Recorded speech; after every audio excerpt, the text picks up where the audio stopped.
యేసుక్రీస్తు నామమున అందరికీ వందనాలు చెల్లిస్తున్నాను. ఆరాధన సందర్భంగా యెషయా గ్రంథము 53వ అధ్యాయము 5వ వచనము చదువుదాము. మన అతిక్రమ క్రియలను బట్టి అతడు గాయపరచబడెను, మన దోషములను బట్టి నలుగుగొట్టబడెను. మన సమాధానార్థమైన శిక్ష అతని మీద పడెను, అతడు పొందిన దెబ్బల చేత మనకు స్వస్థత కలుగుచున్నది. ప్రియులారా, ఇక్కడ మనం చూసినట్లయితే యెషయా ప్రవక్త మన ప్రభు అయిన యేసుక్రీస్తు వారి యొక్క అతడు ఏం చేశాడు, మన అతిక్రమముల కోసము ఆయన గాయపరచబడ్డాడు, మన దోషములను బట్టి నలుగుగొట్టబడెను. ఇక్కడ మనం చూసినప్పుడు మనము అతడు, మనము అతని అలాగ చూస్తున్నాం. అతడు పొందిన దెబ్బల చేత మనకు స్వస్థత కలుగుచున్నది, మన సమాధానార్థమైన శిక్ష అతని మీద పడెను. ఇక్కడ చూసినప్పుడు మన కోసము ఆయన సబ్స్టిట్యూషన్గా చేయబడ్డాడు. మన కోసము అతడు, మన నిమిత్తము అతడు, మన దోషముల నిమిత్తము అతడు గాయపరచబడను. ఇట్లా చూసినప్పుడు ఆయన సబ్స్టిట్యూషన్ సర్వెంట్గా మనము చూస్తున్నాం ప్రియులారా. అంటే తెలుగులో మనం చూసినప్పుడు ప్రత్యామ్నాయం ఆయన ప్రత్యామ్నాయంగా మనందరి నిమిత్తము ఆయన సబ్స్టిట్యూషన్గా చేయబడ్డాడు, ప్రత్యామ్నాయంగా చేయబడ్డాడు. మనము చూస్తాము, మనము మ్యాథ్స్లో కూడా చూసినప్పుడు సబ్స్టిట్యూషన్ చేస్తాము, x=y, y=z అట్లా మనం చూసినట్లయితే అందరి నిమిత్తము అంటే ABCD అట్లా చూసుకున్నప్పుడు ఇన్ఫినిటీ వరకు పోయినప్పుడు that is equal to Jesus అని మనము చూస్తున్నాము. ఆ యొక్క సబ్స్టిట్యూషన్ అందరి నిమిత్తము, అనేకులకు ప్రతిగా, అనేకుల నిమిత్తము, మనందరి నిమిత్తం అని మనం చూస్తున్నాము. ఆ యొక్క సబ్స్టిట్యూషన్ కేవలము ఒక్కడైన మన ప్రభు అయిన యేసుక్రీస్తు ద్వారా ఆ యొక్క ప్రత్యామ్నాయం చేయబడ్డాడు అని మనం చూస్తున్నాం ప్రియులారా. అలాగూ మన అతిక్రమ క్రియలను బట్టి అతడు గాయపరచాడు. అతిక్రమ క్రియలు అన్నప్పుడు మనము ఆజ్ఞాతిక్రమమే పాపము అని మనం చూస్తున్నాం. మొదటి యోహాను పత్రికలో 3వ అధ్యాయం 4వ వచనంలో చూసినట్లయితే పాపము చేయు ప్రతివాడును ఆజ్ఞను అతిక్రమించును అని మనం చూస్తున్నాం. ఆజ్ఞాతిక్రమమే పాపము అని మనం చూస్తున్నాం. అంటే పాపం చేయు ప్రతివాడు అంటే మొదటి నుంచి మనం చూసినప్పుడు ఆదాము మొదలుకొని ఇప్పటి వరకు మనమందరము కూడా పాపం చేసిన వారమే. అలాగూ మనం చూసినప్పుడు ఆదికాండంలో మనము చూసినప్పుడు 2వ అధ్యాయము ఎలాగూ పాపము లోకానికి ఎలాగూ సంప్రాప్తమైందో ఆ యొక్క పాపం గురించి, ఆ యొక్క ఎట్లాగూ ఆజ్ఞ అతిక్రమించబడిందో మనము ఆదాము హవ్వ దేవుని వలన సృజించబడిన మొట్టమొదటి మనుష్యుడు తర్వాత హవ్వ ఎలాగూ ఆజ్ఞను అతిక్రమించి పాపం చేశారో మనము ఇక్కడ చూస్తున్నాం. దేవుడు ఆదామును అవను సృష్టించాడు. ఆదామును మొదట సృష్టించాడు, తర్వాత ఆయన యొక్క ప్రక్కట ఎముకలో హవ్వను కూడా సృజించాడు. అలాగూ సృజించినప్పుడు దేవుడు ఆ యొక్క సృష్టిని అంతటినీ చూసి ఆదామునకు అధికారము ఇస్తాడు, సమస్తము నువ్వు అనుభవించవచ్చు, కానీ ఒక్క వృక్షఫలము మాత్రము నువ్వు అనుభవించదు, నువ్వు తినవద్దు అని చెప్పినప్పుడు ఆ యొక్క ఆదాము హవ్వ ద్వారా ప్రేరేపింపబడి ఆ యొక్క ఫలమును తిన్నట్లుగా మనం చూస్తాం. ఆ యొక్క తిన్న తర్వాత ఆ యొక్క సర్పము యుక్తిగలదై ఆ యొక్క హవ్వను మోసగించినట్లు మనము చూస్తున్నాము. తర్వాత ఆ యొక్క సర్పం ఏమంటుందంటే, మీరు దేవదూతల వలె అవుతారు, మీకు చాలా జ్ఞానం వస్తుంది, తెలివి వస్తుంది మీరు అన్నప్పుడు ఆ స్త్రీ మోసగింపబడి సర్పం ద్వారా ఆ యొక్క ఫలమును తీసుకొని తర్వాత ఆదాము కూడా ఇచ్చి అలాగూ దేవుడు చెప్పిన ఆజ్ఞను అతిక్రమించి ఆ యొక్క పాపంలో పడినట్లుగా మనము చూస్తాం పిల్లరా. ఒక వచనము చదువుకుందాము. తర్వాత ఆదికాండము 3వ అధ్యాయము 17వ వచనంలో మనం చూసినట్లయితే ఆయన ఆదాముతో దేవుడు ఏం చెప్తున్నాడంటే, నీవు నీ భార్య మాట విని తినవద్దని నేను నీకు ఆజ్ఞాపించిన వృక్షఫలములు తింటివి గనుక నీ నిమిత్తము నేల శపింపబడి ఉన్నది. ఇలాగ చూసినప్పుడు నీ నిమిత్తము అంటే ఆదాము ఆజ్ఞాతిక్రమం చేశాడు, తర్వాత నీ వలన ఆ యొక్క నేల శపించబడింది, ఆ యొక్క పాపము సంప్రాప్తమైంది, అలాగూ లోకంలో ప్రవేశించింది ఆదాము ద్వారా. అలాగూ లోకంలో తర్వాత జనరేషన్ టు జనరేషన్ ఆ యొక్క పాపము సంప్రాప్తమైనట్లుగా మనము చూస్తున్నాం ప్రియులారా. అలాగూ ఆ యొక్క దేవుడు చెప్పిన ఆజ్ఞను అతిక్రమించి పాపం చేశారు కనుక ఆ యొక్క అతిక్రమము అలాగూ ఎక్స్టెండ్ అయ్యి తర్వాత సంప్రాప్తించింది అందరికీ, సకల మానవులకు అలాగ సంప్రాప్తమైనట్లుగా మనము చూస్తున్నాం ప్రియులారా. అలాగూ రోమపత్రికలో మనం చూసినట్లయితే రోమీలకు రాసిన పత్రిక 5వ అధ్యాయము, అక్కడ క్లియర్గా మనకు రాయబడింది. ఆ యొక్క 5వ అధ్యాయంలో ఎలాగూ ఆదాం వలన ఏం జరిగింది, తర్వాత యేసుక్రీస్తు ద్వారా ఏమి వచ్చింది అని చెప్పి రోమీలకు రాసిన పత్రికలో చాలా క్షుణ్ణంగా మనము చూస్తున్నాం ప్రియులారా. అలాగూ చూసినట్లయితే రోమీలకు రాసిన పత్రిక 5వ అధ్యాయము 12వ వచనం చూసినట్లయితే, ఇట్లుండగా ఒక మనుషుని ద్వారా పాపము ద్వారా మరణమును లోకంలో ఎలాగూ ప్రవేశించనో అలాగుననే మనుష్యులందరూ పాపం చేసినందున మరణము అందరికీ సంప్రాప్తమాయను. అలాగూ చూసినట్లు ఒక్క మనుషుని ద్వారా ఎలాగూ పాపము లోకంలో ప్రవేశించిందో అలాగూ మరణము అందరికీ సంప్రాప్తమైనదిగా మనము చూస్తున్నాము. తర్వాత మనం చూసినట్లయితే 15వ వచనం ఆఖరిలో చూసినట్లయితే, యేసుక్రీస్తును ఒక మనుష్యుని కృపచేతనైన దానమును అనేకులకు విస్తరించెను. కృప వలన మనము రక్షింపబడ్డాము. ఆ యొక్క కృపచేతనైన దానమును అనేకులకు విస్తరించెను. దానము అంటే మనకు ఫ్రీ గిఫ్ట్గా దేవుడు మనకు అనుగ్రహించినట్లుగా మనము చూస్తున్నాం ప్రియులారా. అంత మాత్రమే కాదు, మనము కింద చూసినట్లయితే 16వ వచనం నుంచి, మరియు పాపం చేసిన యొక్కని వలన శిక్షావిధి కలిగినట్లు ఆ దానము కలుగజేయలేదు. ఏలైనగా తీర్పు ఒక్క అపరాధ మూలంగా వచ్చినదే శిక్షావిధికి కారణమాయను. కృపావరమైతే అనేకమైన అపరాధముల మూలంగా వచ్చినదై మనుష్యులు నీతిమంతులుగా తీర్చబడుటకు కారణమాయను. మరణము ఒక్కని అపరాధము వలన వచ్చినదై ఆ ఒక్కని ద్వారానే ఏలిన ఎడల కృపా బాహుల్యమును నీతి దానమును పొందువారు జీవము గలవారై మరి నిశ్చయంగా యేసుక్రీస్తును ఒకని ద్వారానే ఏలుదురు. ఇక్కడ మనం చూసినట్లయితే కృపా బాహుల్యము మన ప్రభు అయిన యేసుక్రీస్తు అను ఒకని ద్వారానే మనకు వచ్చినట్లు మనము చూస్తున్నాము. కాబట్టి తీర్పు ఒక్క అపరాధ మూలమున వచ్చినదై మనుషులకందరికీ శిక్షావిధి కలుగుటకు ఎలాగూ కారణమాయనో అలాగే ఒక్క పుణ్య కార్యము వలన కృపాదానము మనుషులందరికీ జీవప్రదమైన నీతి విధింపబడుటకు కారణమాయను.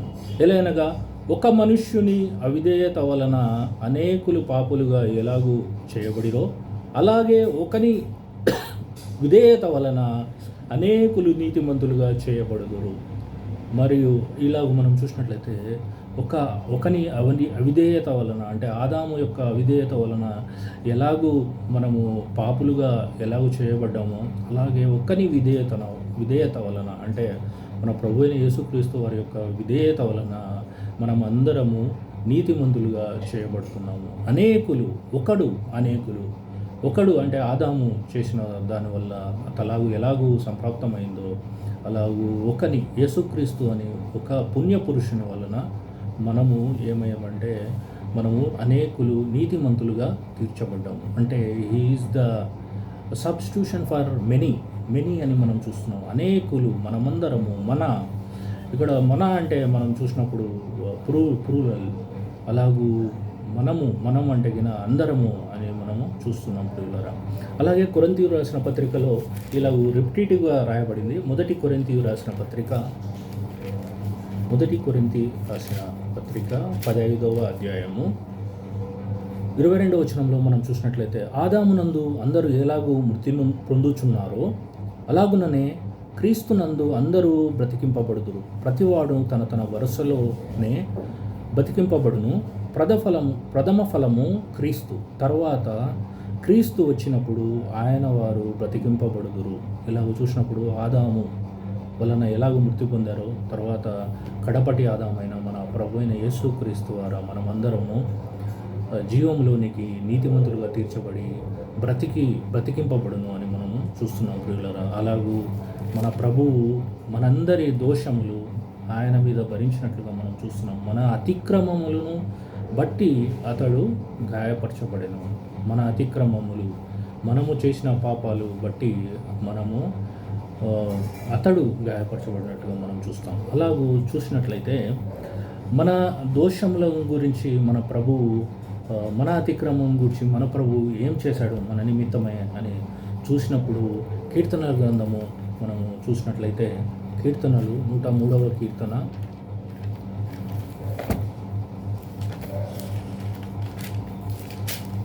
103వ కీర్తనలో మనము చూసినట్లయితే 12వ వచనం మనం చూద్దాము. పడమటికి తూర్పు ఎంత దూరమో ఆయన మన అతిక్రమములను మనకు అంత దూరపరిచి ఉన్నాడు. పడమటకి తూర్పు ఎంత దూరమో, మనము ఈస్ట్ అండ్ వెస్ట్ మనం చూసినట్లయితే ఎంత దూరం ఉన్నాయంటే మనం చెప్పలేము, ఎన్ని కిలోమీటర్లు ఉన్నాయనేది మనం చెప్పలేము ప్రియులారా. అంత దూరము మనము కనబడదు. మనము కనబడకుండా మన అతిక్రమములు ఆయన కనబడకుండా చేసినట్లుగా మనము చూస్తున్నాం ప్రియులారా. కొలస్సీ రాసిన పత్రికలో మనం చూసినట్లయితే అక్కడ చాలా స్పష్టంగా మనకు రాయబడి ఉన్నది. ఆ యొక్క నిరీక్షణ మన కోసం అది రాయబడినట్లు మనము చూస్తున్నాము. కొలస్సీలకు రాసిన పత్రిక చూసినట్లయితే కొలస్సీ రాసిన పత్రిక 2వ అధ్యాయము 15వ వచనంలో చూసినట్లయితే శరీరమందు సున్నతి పొందక ఉండుట వలనను మీరు మృతులై ఉండగా దేవుడు వ్రాత రూపకమైన ఆజ్ఞల వలన మన మీద రుణముగాను మనకు విరోధమును గాను నుండిన పత్రమును మేకులతో సిలువకు కొట్టి దాని మీద చేవ్రాతను తుడిచివేసి మనకు అడ్డము లేకుండా దానిని ఎత్తివేసి మన అపరాధములన్నిటిని క్షమించి ఆయనతో కూడా మిమ్మల్ని జీవింపజేశాను అని మనం చూస్తున్నాం. అలాగే మనం చూసినప్పుడు మొదటిగా ఆ యొక్క ఆజ్ఞల వలన మన మీద రుణముగాను మనకు ఏముందంటే ఆ యొక్క డెప్ట్ను తీసివేశాడు. అది ఎట్లా అంటే మేకులతో సిలువకు కొట్టాడు. మనం చూస్తున్నాం. నెంబర్ 1 సిలువకు కొట్టాడు. మన నిమిత్తము ఆయన సిలువ వేయబడ్డాడు. నెంబర్ 1. నెంబర్ 2 చేవ్రాతను తుడిచివేసి ఆ యొక్క అపరాధములన్నిటినీ 1, 2, 3 ఇప్పటి వరకు మనం ఎన్ని అతిక్రమములు చేశామో మనకు తెలియదు. అవన్నీ చేవ్రాతను తుడిచివేశాడు. అంటే అది ఎరేజ్ అయిపోయింది. తర్వాత అడ్డము లేకుండా దానిని ఎత్తివేసి మనకు అడ్డం లేకుండా అది కనపడకుండా తీసేశాడు. తర్వాత మనం చూస్తే అపరాధములన్నిటిని క్షమించాడు. He has forgiven our sins. తర్వాత లాస్ట్లో మనం చూసినట్లయితే ఇవన్నీ చేసిన తర్వాత ఆయనతో కూడా మిమ్మల్ని జీవింపజేశాను అని మనం చూస్తున్నాం ప్రియులారా. కీర్తన గ్రంథంలో ఎలాగూ తూర్పుకు పడమను ఎంత దూరం ఉన్నాయో అంత దూరం చేశానన్నాడు. ఇక్కడైతే ఆయన అడ్డంగా ఎత్తివేశాడు. తర్వాత అది చేవ్రాతను తుడిచివేశాడు. తర్వాత అన్నిటినీ క్షమించాడు. తర్వాత ఆయనతో కూడా మనలను జీవింపజేశాను అని మనం చూస్తున్నాం పిల్లలు. అంటే కనపడకుండా చేశాడు, అది తీసేశాడు, కొట్టివేశాడు, సిలువకు కొట్టాడు. మన బదులుగా ఆయన మనందరి నిమిత్తము ఆయన ఆ యొక్క దోష శిక్ష భరించినట్లుగా మనం చూస్తున్నాం. ఇవన్నీ మనకు ఆయన చేసిన మేలును బట్టి మనము ఆరాధించాలి ప్రియులారా. కీర్తన గ్రంథంలో మనం చూసినట్లయితే 38వ అధ్యాయము, అదే కీర్తన గ్రంథము 38వ అధ్యాయంలో చూసినట్లయితే 38:4లో మనం చూసినట్లయితే నా పాపమును బట్టి నా ఎముకలలో స్వస్థత లేదు, నా దోషములు నా తల మీదుగా పొర్లి ఉన్నవి. దోషములు ఇక్కడ దావీదు ఏమంటున్నాడంటే నా దోషములు తల మీద కంటే పైకి వెళ్తున్నాయి, తల మీదుగా పొర్లిపోయినవి అని మనం చూస్తున్నాం. ఒక మనిషి సముద్రంలో ఇట్లా ఉంటే తల మీద పోతుంటే ఏమవుతుంది? మనం చనిపోతాం పిల్లలు, మన ఊపిరి ఆడదు. అలాగూ మన దోషములు మన చావుకు కారణమైనట్లుగా మనము చూస్తున్నాము. అంత మాత్రమే కాదు, కీర్తనల గ్రంథం 65వ అధ్యాయంలో కూడా కీర్తనల గ్రంథం 65వ అధ్యాయము 3వ వచనం, నా మీద మోపబడిన దోషములు భరింపజాలనివి, మా అతిక్రమముల నిమిత్తము నీవే ప్రాయశ్చిత్తము చేయదు. ఆ యొక్క మా అతిక్రమములను బట్టి, మా అతిక్రమముల నిమిత్తము, ఫర్ అవర్ ట్రాన్స్గ్రెషన్స్ నీవే ప్రాయశ్చిత్తము చేయుదు. ఆ యొక్క ప్రాయశ్చిత్తము, ఆ యొక్క ప్రత్యామ్నాయముగా ఆయననే మనందరి నిమిత్తం మన అతిక్రమములను ఆయనే మనకు ప్రాయశ్చిత్తము చేసినట్లుగా దావీదు కీర్తనలో మనము చూస్తున్నాం. ప్రియులారా, నా మీద మోపబడిన దోషములు భరింపజాలనివి, అంటే భరించలేనంతగా ఆ యొక్క దోషములు నా మీద మోపబడి ఉన్నదని దావీదు రాస్తున్నాడు. ప్రియులారా, అలాగే మనము చూసినట్లయితే హెబ్రీయులకు రాసిన పత్రికలో కూడా మనము చూస్తాము. ఆ యొక్క హెబ్రీయులకు రాసిన పత్రికలో మనం చూసినట్లయితే హెబ్రీయులకు రాసిన పత్రిక 8వ అధ్యాయంలో మనము చూద్దాము.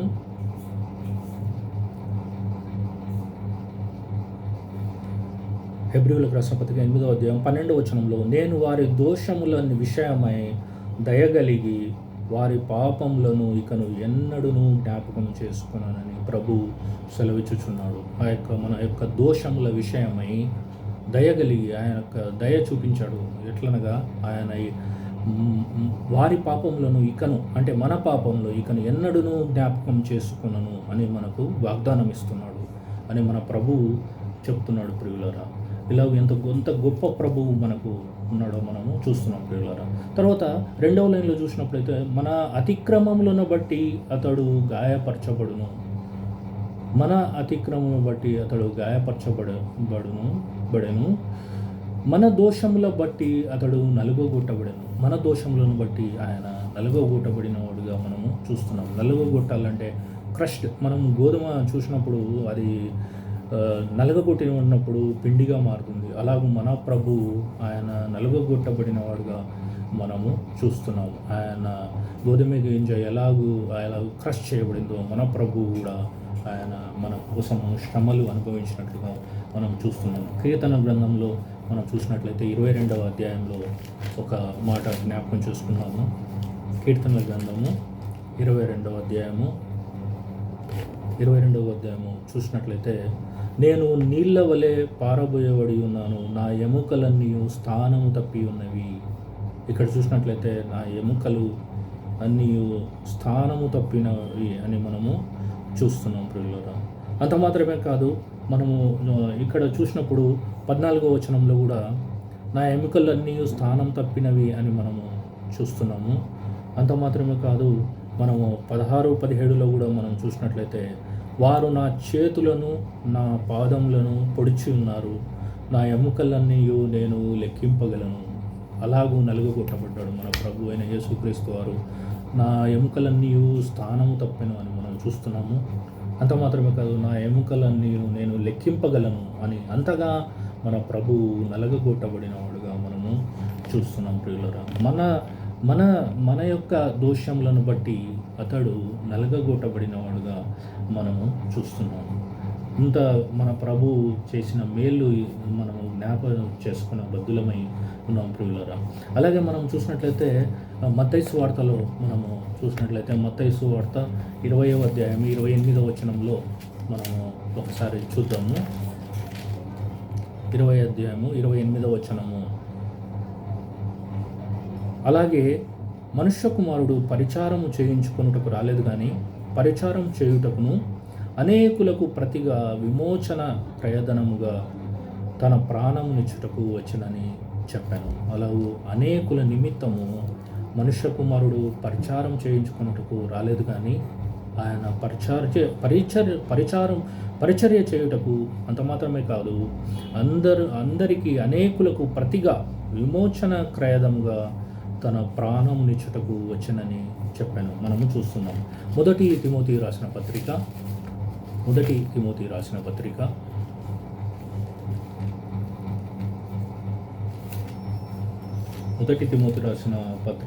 2వ అధ్యాయంలో మనము చూసినట్లయితే, మనము దేవుడొక్కడే 2వ అధ్యాయము 5వ వచనంలో మనము చూసినట్లయితే, దేవుడొక్కడే, దేవునికిని నరులకును మధ్యవర్తియు ఒక్కడే, ఆయన క్రీస్తు యేసు అను నరుడు. ఈయన అందరి కొరకు విమోచన క్రయదనముగా తన్ను తానే సమర్పించుకొనెను. ఈయన అందరి నిమిత్తము, అందరి కొరకు విమోచన క్రయధనముగా తన్ను తానే అర్పించుకొనెను. ఆయన సబ్స్టిట్యూషన్గా, ఆ యొక్క ప్రత్యామ్నాయంగా మనందరి నిమిత్తము ఆయన విమోచన క్రయధనముగా తన్ను తానే అర్పించుకొనెను అని మనము చూస్తున్నాం ప్రియులారా. అలాంటి ప్రభువును మనము ఆరాధించ బద్దులమున్నాయి. ఎలాగనగా మనము యెషయా గ్రంథంలో చూసినట్లుగా మన అతిక్రమములను బట్టి అతడు గాయపరచబడెను, మన దోషములను బట్టి అతడు నలుగగొట్టబడెను. ఆ యొక్క శిక్ష మన మీద ఉండగా మన నిమిత్తము ఆయన ప్రత్యామ్నాయంగా మన నిమిత్తము ఆయన ఇవన్నీ భరించినట్లుగా మనం చూస్తున్నాం. మన అతిక్రమములు బట్టి ఆయన గాయపరచబడ్డాడు, మన దోషములు బట్టి అతడు నలుగగొట్టబడ్డాడు. ఇది జ్ఞాపకం చేసుకొని మనం ఆరాధించబద్దులమై ఉన్నాము. దేవుడి వాక్యమును దీవించుకుందాం.